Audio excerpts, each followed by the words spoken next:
देवताओं का उपकार करने के लिए और असमय ही जब ब्रह्मांड का प्रलय होने लगा, सब लोगों की रक्षा के लिए विष का पान कर लिया।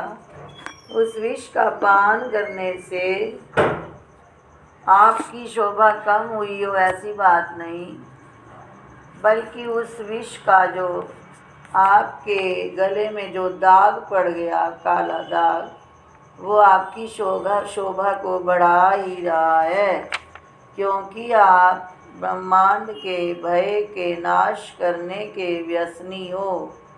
किसी को कोई व्यसन होता है, किसी को कोई, पर महापुरुषों को, परमात्मा को हम सबका उपकार करने की चिंता है, व्यसन है। तो व्यसन कहा गया यहाँ भगवान शिव को। क्या व्यसन है? भुवन भय भंग, सभी लोगों का जो भय है वो भंग हो जाए, यानी हमारे भय को भंग करने वाले परमात्मा ही हैं। अकांड ब्रह्मांड क्षय चकित देवासुर कृपा विधेयस्यासिद्ध्यस्त्रिनयन विषं संहृतवतः सकल्माषः कंठे तव न कुरुते न श्रियमहो विकारोऽपि श्लाघ्यो भुवन भयभंग व्यसनिनः। इसमें भगवान शिव के लिए त्रिनयन संबोधन आया है। दूसरी पंक्ति में विधेयस्य आसीत यह त्रिनयन, तीन नेत्रों वाले। प्रतिदिन बोलते हो त्रिनयनम त्रिनेत्रम, वंदे देव उमापति में बोलते हो तीन नेत्रों वाले।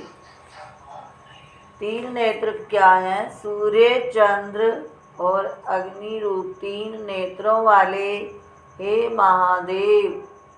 अकांड ब्रह्मांड क्षय चकित।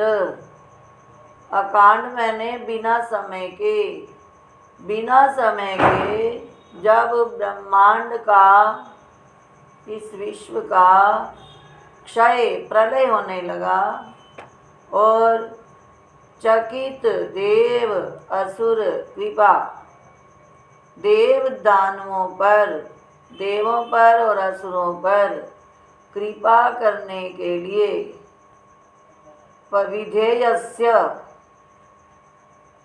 आप परवश होकर, उनके अधीन होकर। क्यों? क्योंकि वे सब चकित हो गए थे, भयभीत हुए।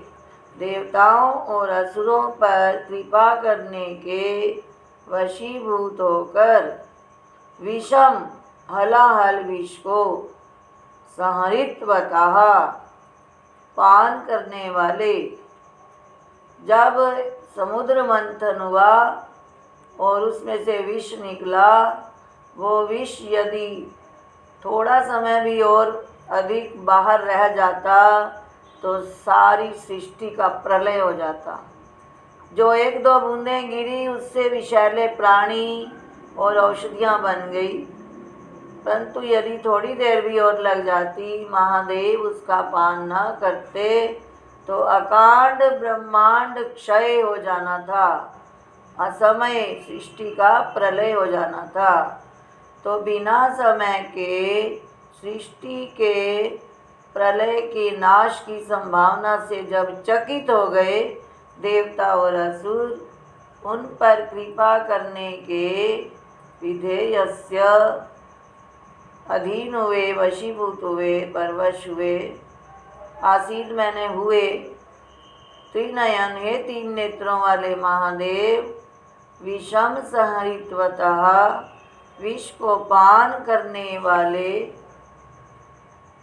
यह कल्माशः जो वह काला दाग, कंठे आपके गले में पड़ गया, यह कल्माशः जो काला दाग आपके गले में पड़ गया, सा तब श्रियम न कुरुते, वह आपकी शोभा को क्या नहीं बढ़ा रहा? अहो ना, नहीं, ऐसी बात नहीं, बढ़ा ही रहा है। अहो, ठीक ही है। विकारो भी श्लाघ्यो, विकार भी प्रशंसनीय हो जाता है। यानी विकार का मतलब जो कोई शरीर में इस प्रकार का दाग पड़ जाना, इसको विकार बोल रहे हैं यहाँ पर। किसके लिए प्रशंसनीय हो जाता है? जो दूसरों का उपकार करने में रत रहता है। भुवन भय भंग व्यसनिनः, क्या आपने उपकार किया? सभी लोगों का भय भंग करने के, सभी लोगों के भय का नाश करने के व्यसनिनः, स्वभाव वाले आप जैसे उपकारी परमात्मा के लिए विकारा अपि श्लाघ्यः, विकार भी प्रशंसनीय हो जाता है। यानी जो आपने विष का पान किया और आपके कंठ में नीला दाग, काला दाग पड़ गया, उससे आपके गले की शोभा और भी बढ़ गई है, जिससे आपको नीलकंठ नाम से संबोधित किया जाता है। नीलकंठ एक जगह का भी नाम है, क्योंकि वहीं पर बैठकर भगवान शिव ने विष का पान किया था। ऋषिकेश के आगे जाओ तो नीलकंठ इति भूयो निगमग्नैर्गीता, जो आप आरती में प्रतिदिन पढ़ते हैं। तो इस प्रकार से वह जो विकार है वह भी प्रशंसनीय हो जाता है। हे अग्नि रूप 3 नेत्र वाले त्रिनयन महादेव, बिना समय के संपूर्ण विश्व ब्रह्मांड के नाश की संभावना से डरे हुए, चकित का अर्थ लेंगे यहाँ पर डरे हुए। कौन कौन डर गए थे? देव, असुर, देवताओं और असुरों पर कृपा करने के विधेयस्य वशीभूत हुए। संपूर्ण देवताओं और असुरों पर कृपा करने के लिए उनकी सेवा के अधीन हुए। हे 3 नेत्रों वाले भगवान, हे भगवान, विषम संहृतवता, आपने जो विष का पान कर लिया, उस विष का पान करने से तब कंठे कल्माशः, जो आपके गले में काला दाग पड़ गया, सकल्माशः, वह काला दाग तब श्रियम न कुरुते, आपकी शोभा को नहीं बढ़ा रहा। ना, ऐसी बात नहीं है। तब श्रियम न कुरुते, आपकी शोभा को नहीं बढ़ा रहा।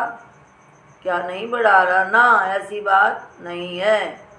अहो, ठीक ही है कि भुवन भय भंग व्यसनिनः, संपूर्ण ब्रह्मांड के भय को नाश करने के व्यसन वाले, स्वभाव वाले आपके लिए विकारा अपि श्लाघ्यः, वह विकार भी प्रशंसनीय हो जाता है। अर्थात उस विकार या उस दाग के पड़ने से, जो आपने विष का पान किया, उससे जो कालिमा उत्पन्न हो गई, कल्माशा हो गया, उस काले दाग से आपके गले की शोभा और भी बढ़ गई। इसलिए आपका नाम नीलकंठ पड़ गया, जो कि प्रशंसा का सूचक है।